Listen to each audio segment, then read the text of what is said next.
අහෝ ගිහිගේ උවදුරු සහිතය අහෝ හිරිහැර සහිතය යන වචන කීයේය. එවිට භාග්‍යවතුන් වහන්සේ යස මේ මහන දමනම් ඒ උවදුරු වලින් මිදුනේය. හිරිහැර නොමැත්තේය. යස මෙහි එන්න ඉඳගන්න නුඹට ධර්මයක් දේශනා කරන්නෙමි වදාළසේක. තරුණ වියේදී යස කුමාරයා වර්ෂා කාලය ගත කළේ ඔවුන්ගේ පවුලට අයත් අතිවිශාල මන්දිරයකය. එහිදී ගායන හා වාදන කරන කාන්තාවන් පිරිසක් ඔහුට සේවය කළහ. එක් උදෑසනක ඔහු අවදි වූ විට එම කාන්තාවන් හා ඔවුන්ගේ වාදන භාණ්ඩ අසංවිධානාත්මක ලෙස බිම පුරා වැතිරී තිබෙනු ඔහු දුටුවේය. එය යස කුමාරයාට මල සොහොනක් සිහිපත් කළේය.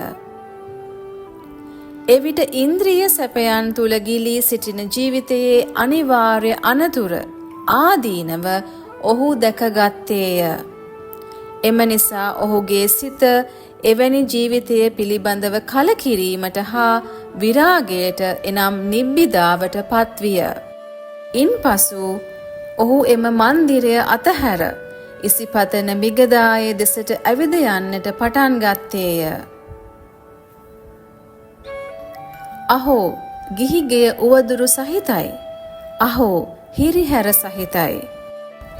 එම අවස්ථාවේදී භාග්‍යවතුන් වහන්සේ ඉසිපතන මිගදායේ වැඩ සිටියහ.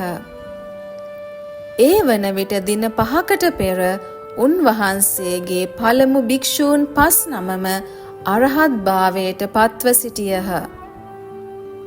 භාග්‍යවතුන් වහන්සේ ඉදිරිපිට අසුන්ගත් යස කුමාරයාට භාග්‍යවතුන් වහන්සේ දන් දීමේ අනුසස්, සිල් රැකීමේ අනුසස්, එයින් ලැබෙන ස්වර්ග සම්පත්තියේ හැටි, එහෙත් ඒ සියලු කාම සම්පත්තීන් දොස් සහිත බව, ලාමක බව, කිලුටු බව, එබැවින් කම්සප හැර දමා මහණ වීමේ වටිනාකම යන දේශනා ක්‍රමයෙන් දහම් දෙසූසේක.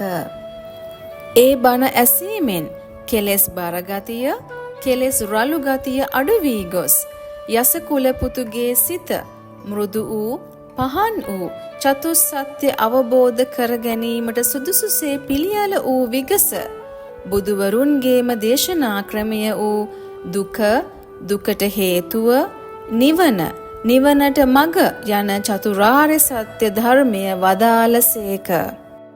තම පුතා සොයමින් පැමිණි යසකුල පුත්‍රයාගේ පියා භාග්‍යවතුන් වහන්සේ දැක යසව දැක තිබේද යනුවෙන් විමසූ විට භාග්‍යවතුන් වහන්සේ ඔහුට වාඩි වෙන ලෙස ආරාධනා කර ධර්ම දේශනාවක් කළසේක.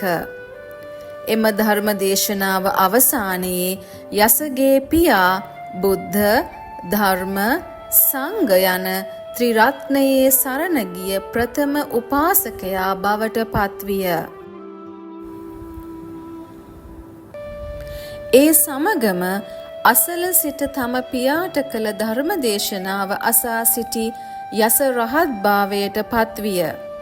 පියා හා පුත්‍රයා නැවත එක් වූ පසු යසගේ පියා පසුදින දානය සඳහා භාග්‍යවතුන් වහන්සේ සහ සංඝයා වහන්සේ තම නිවසට ආරාධනා කළේය.